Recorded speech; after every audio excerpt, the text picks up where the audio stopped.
When her mother had breezed back into her life alone and pregnant, after Danielle had experienced just 2 carefree years where she had her own space and wasn't caring for anyone, Danielle had put all of her focus into caring for the other woman, into arranging state health insurance so the prenatal care and hospital bill for the delivery wouldn't deter her mother from actually taking care of herself and the baby. And then, when her mother had abandoned Danielle and Riley, that was when Danielle had realized her brother was likely going to be her responsibility. She had involved child services not long after that. There had been 2 choices. Either Riley could go into foster care, or Danielle could take some appropriate parenting classes and become a temporary guardian. So she had. But she had been struggling to keep their heads above water, and it was too close to the way she had grown up. She wanted more than that for Riley, wanted more than that for both of them. Now it wasn't just her, it was him, and a part-time job as a cashier had never been all that lucrative. But with Riley to take care of, and her mother completely out of the picture, staying afloat on a cashier's pay was impossible. She had done her best trading babysitting time with a woman in her building who also had a baby and nobody else to depend on. But inevitably, there were schedule clashes, and after missing a few too many shifts, Danielle had lost her job.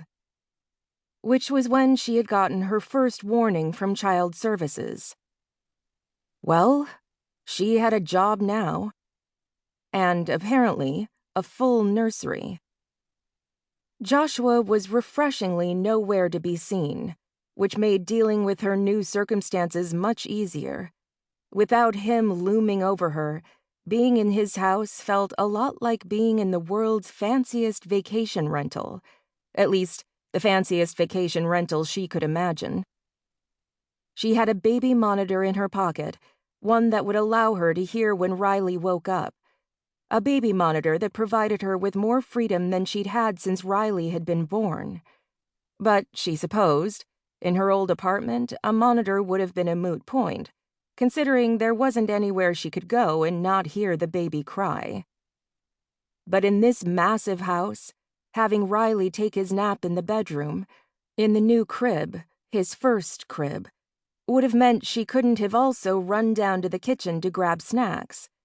But she had the baby monitor, a baby monitor that vibrated, which meant she could also listen to music. She had the same ancient MP3 player her mother had given her for her 16th birthday years ago, but Danielle had learned early to hold on to everything she had, because she didn't know when something else would come along. And in the case of frills like her MP3 player, nothing else had ever come along. Of course, that meant her music was as old as her technology. But really, music hadn't been as good since she was 16 anyway. She shook her hips slightly, walking through the kitchen, singing about how what didn't kill her would only make her stronger. Digging through cabinets, she came up with a package of Pop-Tarts. Pop-Tarts. Her mother had never bought those. They were too expensive. And while Danielle had definitely indulged herself when she had moved out, that hadn't lasted, because they were too expensive. Joshua had strawberry, and some kind of mixed berry with bright blue frosting. She decided she would eat one of each to ascertain which was best. Then she decided to eat one more of each. She hadn't realized how hungry she was. She had a feeling the hunger wasn't a new development. She had a feeling she had been hungry for days, weeks even.